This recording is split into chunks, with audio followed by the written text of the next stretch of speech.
आज आपण बघणार आहोत तिखट डाळ। तर 2 चमचे तेल टाकून त्याच्यामध्ये थोडी मिरी, थोडं जिरं टाकायचं। तडतडलं की त्याच्यात आपण कढीपत्ता, लसूण मिरचीचा ठेचा। डाळ तर सगळ्याच्याच घरी बनते, पण आज मी माझ्या घरची पद्धत दाखवत आहे, तर तुम्ही नक्कीच ट्राय करून बघा। लसूण मिरची थोडीशी परतून झाली, थोडीशी हळद टाकायची आहे। अशा प्रकारे आपल्याला हळद टाकून थोडंसं हलवून घ्यायचं आहे। या डाळीमध्ये मी तुरीची डाळ, मुगाची डाळ आणि मसुरीची डाळ अशा 3 प्रकारच्या डाळी मी मिक्स करून टाकल्या आहे। चवीनुसार मीठ। तुम्ही पाहू शकता डाळीला किती सुंदर कलर आलेला आहे, तरी ट्राय करू शकता। अशा प्रकारे ही डाळ आपली झालेली आहे। तर ह्या डाळीला उकळी झाली की आपली डाळ ही तयार झाली। तुम्ही पाहू शकता डाळीला किती छान उकळी आली आहे।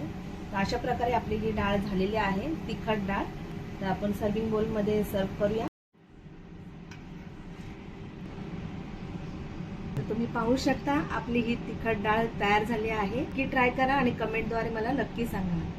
धन्यवाद।